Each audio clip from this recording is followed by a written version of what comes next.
here's Brody Brazil. I'm here with a free travel pro tip for your next trip on Southwest Airlines. Whew, that was a tongue twister. I've been flying these guys for years, you probably have too, and this is something I didn't even know about until a couple days ago. Either that or it just changed, but I thought it was awesome. I thought it was worth sharing and passing along. Now, as you probably know, when you fly Southwest and when there's Wi-Fi, if you bring your own phone or tablet, you connect to their network, you get free live television, you get free television shows, free movies, free music. It's great, but you also get live flight tracking. And how many times have all of us kept hitting refresh to look at that number right there? 1 hour and 12 minutes left on our flight from Chicago to San Jose. Yeah, of course, you want to know where you're at, maybe what you're looking at out the window, more on that in a second, but most importantly, how much longer are we going to be on this plane? And so that's something critical. This is a great kind of essential amenity that they provide. But right next to that 72-minute mark right there, right below it, in fact, is also something else that I'm here to share with you maybe you didn't know about. That yellow change view button.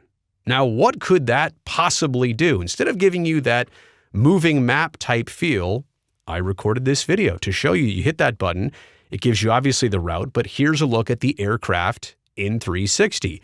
And especially at night, which this was not a night flight, but if you're trying to make out lights in the distance, is that Salt Lake City?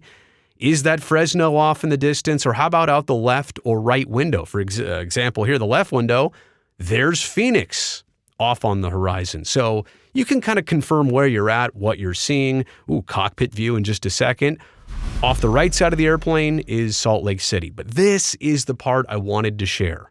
The cockpit view right here. This literally mimics what's up front on the flight deck with a primary flight display. This is exactly what the captain and the first officer are looking at in the very front of the plane. So again, this is just what people see generically when you first log in.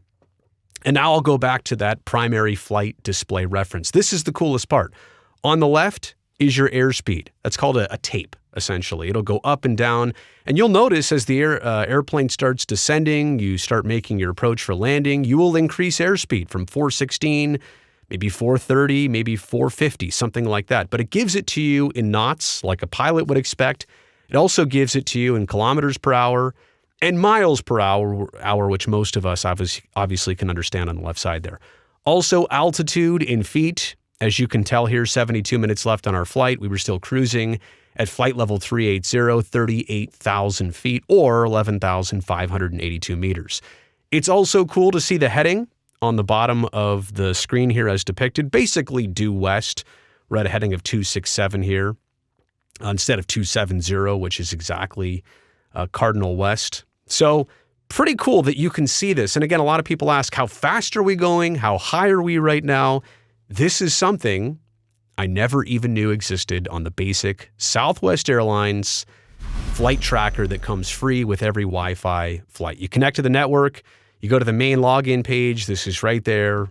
Anybody can do this. So thought it was cool, thought you might want to see that and try it out on your next flight. Let me know if you knew about this in the comment section below. Thumbs up on this video. That'll greatly help me out. And don't forget, subscribe to this channel so that I can definitely see you back here next time.